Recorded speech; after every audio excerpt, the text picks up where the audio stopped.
পাউরুটি বানিয়েছিলাম, সেটাই কেটে নিচ্ছি, একটু শেয়ার করলাম। আর কতটুকু সফট হয়েছে সেটা একটু দেখবে, অপেক্ষা করো। অনেক মজার, অনেক সুন্দর, অনেক অনেক মজার ছিল। আর বন্ধুরা, ভালো আছি মোটামুটি, দোয়া করবে আমার জন্য। বিসমিল্লাহির রহমানির রহিম। আসসালামু আলাইকুম, hi everyone, welcome back another video. আমি আছি ফাতেমা তোমাদের সঙ্গে।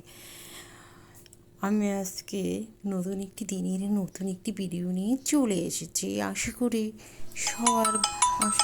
সবার ভালো লাগবে।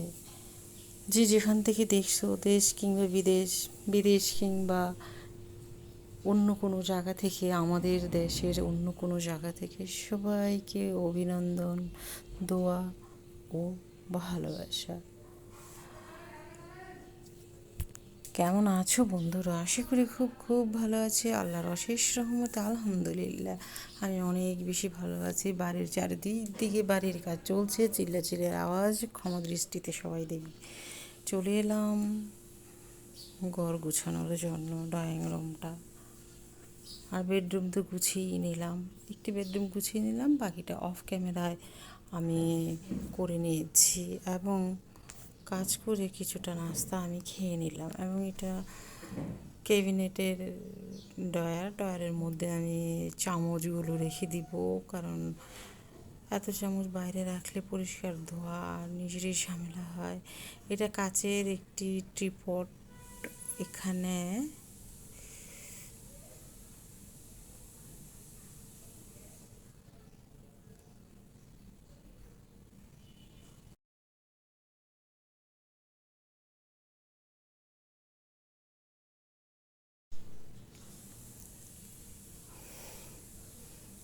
সবাই, আশা করি যদি ভালো লাগে আমার এই ব্লগটি, তাহলেই লাইক, কমেন্ট, শেয়ার এবং সাবস্ক্রাইব করে দেবে। পাশে থেকে বেল আইকনটি বাজিয়ে অল বেল আইকনটি বাজিয়ে দিবে, তবেই আমার নিত্য নতুন সবগুলো ব্লগ সবার আগে চলে আসবে আমার বন্ধুদের কাছে। এখানে আমি একটি মশলা তৈরি করেছি 26 রকমের আইটেম দিয়ে। আর এই মশলাটি দিয়ে বিরিয়ানি, কাচ্চি, তেহারি, খিচুড়ি, কালা ভুনা সব কিছু করা যাবে। আর এত ফ্লেভার সুন্দর, মানে আমি জাস্ট হালকা গরম করে নিয়েছি ওভেনে, হালকা। আর এটা করার কারণে মশলার কালারটি অনেক সুন্দর এসেছে। আমিও প্রায় অনেকগুলো করেছি। এখানে আমি মুরগির কলিজা, ঘিলা, পা ভুনা করার জন্য মশলা, পেঁয়াজ, তেজপাতা, গরম মশলা, পানি এবং অল্প, যেহেতু দুটি মুরগির কলিজা, ঘিলা, হলুদের গুঁড়ো হাফ টিস্পুনের চাইতে কম, ধনিয়ার গুঁড়ো 1 টিস্পুন, আদা রসুন 1 টিস্পুন, মরিচের গুঁড়ো 1 টিস্পুন দিয়ে কষিয়ে ধুয়ে রাখা মাংসগুলো আমি দিয়ে ভালোভাবে আরেকবার কষিয়ে নিলাম। এবং পানিও দিয়ে দিয়েছি। দেখতে যেমন সুন্দর হয়েছে, খেতেও তেমন মজার ছিল। আর এই খাবারটি আমার সবচেয়ে প্রিয় খাবার মাংসর মধ্যে। আর এইগুলো সাথে সাথে আনলে, রান্না না করলে, ফ্রিজে রেখে দিলে সেটা আর মজা লাগে না। তাই আমি যেদিন মুরগি আনা হয়, যতগুলোই আনা, সবগুলো রান্না করে ফেলি।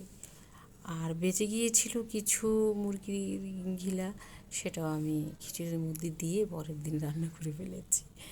এখানে খিচুড়ি জাস্ট মুসুরির ডাউল আর ভাতের চাউল, তেজপাতা, পেঁয়াজ ভিজিয়ে রেখেছিলাম। ভিজিয়ে রাখলে চাউলটা সুন্দর হয়, যার রিজিক সে নিজেই নিয়ে আসে, হলুদের গুঁড়ো, মরিচের গুঁড়ো কখনো করে দিয়ে এতে রাগ বা কিছু হওয়া উচিত না। বসিয়ে দিয়েছি, তাই বেরিয়ে সবাইকে দিয়ে আমি খেয়ে দিলাম। সবাই অনেক বেশি ভালো থাকবে। আসসালামু আলাইকুম। কাঁচামরিচও দিয়েছি। আর হুট করে মেহমান চলে আসে, কি আর করার, রান্নাও করেছি অল্প।